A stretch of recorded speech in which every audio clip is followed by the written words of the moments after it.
Por trás das luzes da televisão, dos aplausos e dos personagens que marcaram gerações, às vezes se escondem histórias tão perturbadoras que parecem ficção, mas são reais. Imagine uma atriz famosa, conhecida em todo o país, entrando para a história não apenas por seus papéis inesquecíveis, mas por um ato que chocou o Brasil e destruiu tudo o que ela havia construído. O que leva uma mulher consagrada, admirada e respeitada a cruzar um limite sem retorno? O que realmente aconteceu naquela madrugada que mudou para sempre a vida de Dorinha Duval? Sejam bem-vindos ao canal Compacto News. Me chamo Henrique Almeida e esse é o Compacto da História. Dorinha Duval não era uma desconhecida. Muito antes de seu nome estampar manchetes policiais, ela já fazia parte do imaginário popular brasileiro. Atriz de teatro, cinema e televisão, Dorinha construiu uma carreira sólida, respeitada, marcada por personagens memoráveis. Seu rosto era familiar, sua voz conhecida, seu talento reconhecido. Em 1980, ela vivia um dos momentos mais simbólicos de sua trajetória artística ao interpretar a Cuca no Sítio do Pica-Pau Amarelo, um papel que a eternizou na memória de milhões de crianças. Mas enquanto o público via uma vilã fantasiosa na televisão, nos bastidores a vida de Dorinha estava desmoronando. Nascida Dora Teixeira, em São Paulo, em 1929, sua entrada no mundo artístico aconteceu quase por acaso. O teatro a acolheu cedo e rapidamente ela se destacou, tornando-se vedete e conquistando espaço em diferentes palcos.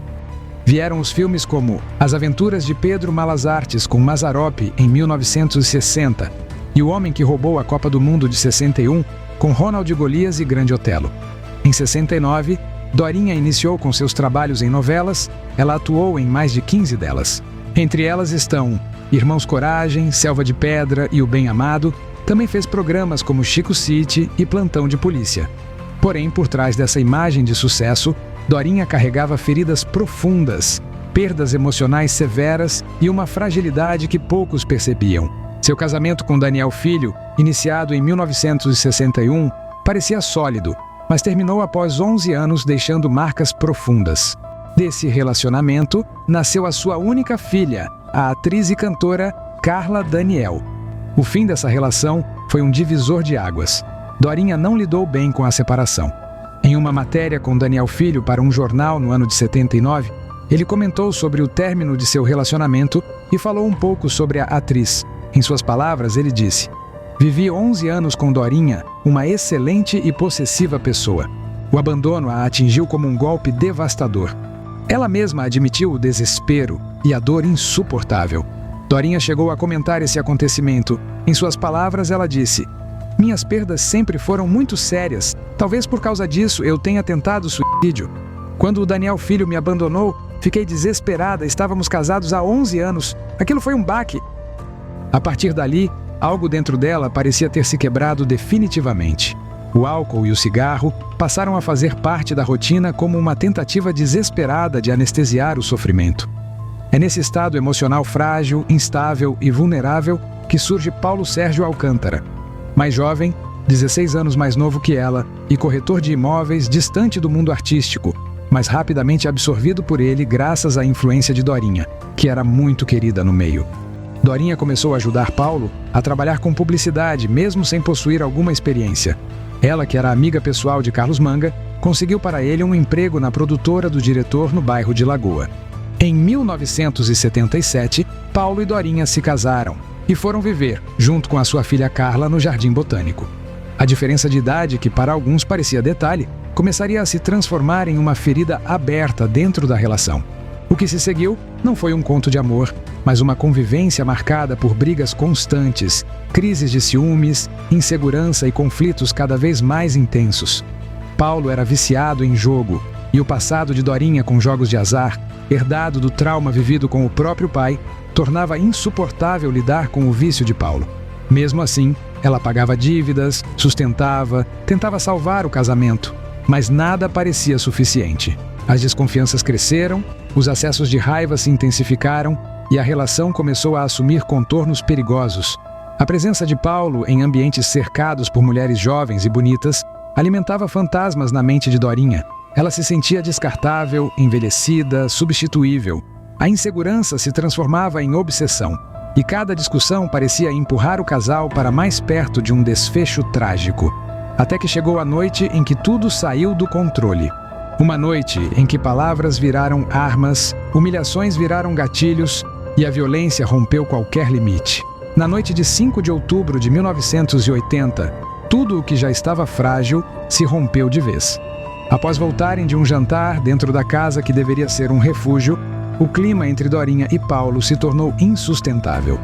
Dorinha tentou fazer amor com Paulo, porém ele a rejeitou.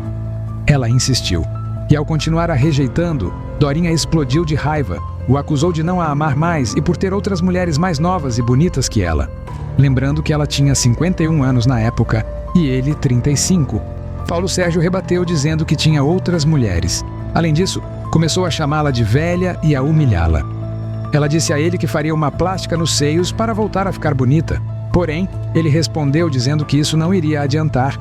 Afirmou que gostava de garotas novas e não queria uma bruxa remendada. A partir daí, se iniciou uma série de agressões físicas.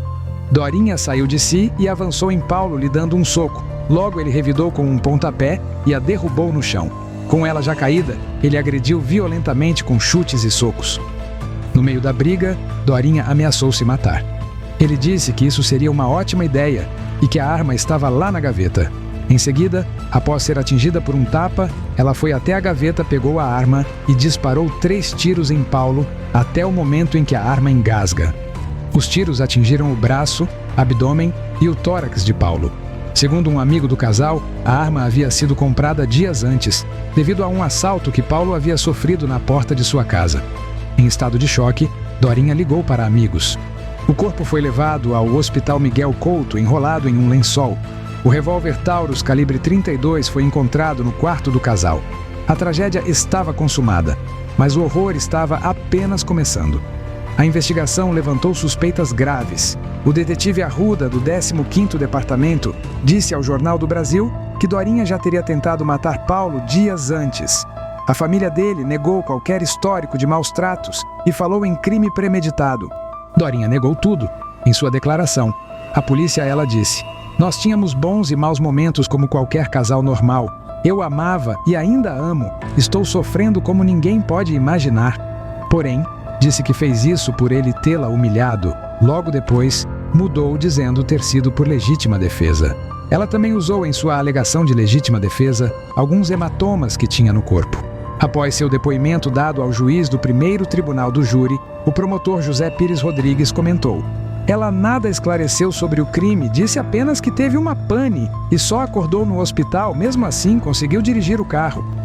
O conselho de sentença entendeu que a ré havia agido em legítima defesa e a condenou a 1 ano e 6 meses de prisão, ou seja, por ter cedido nos meios empregados na sua legítima defesa.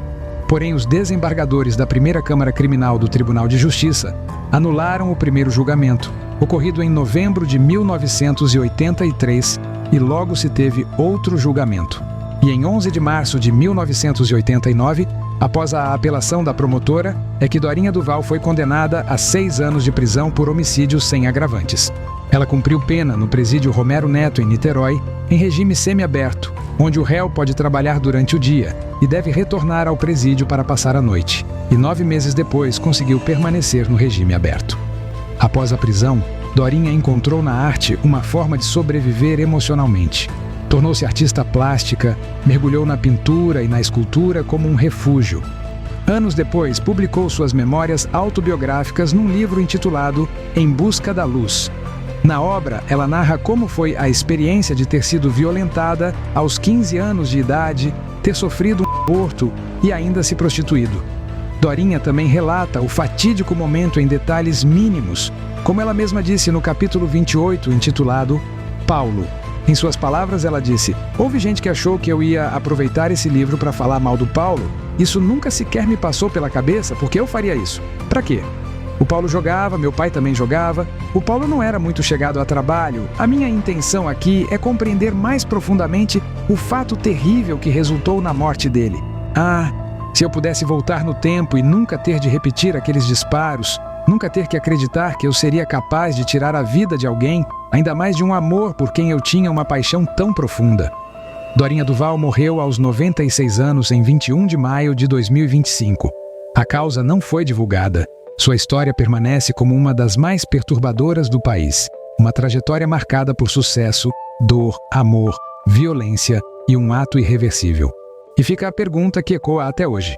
Quantas tragédias nascem muito antes do disparo final, silenciosamente, dentro da mente e do coração das pessoas? Se você assistiu até aqui, diga nos comentários. Inscreva-se no canal Compacto News, deixe seu like, compartilhe este vídeo e continue conosco para explorar outros mistérios, histórias reais e acontecimentos que abalam a forma como enxergamos a história. Até a próxima!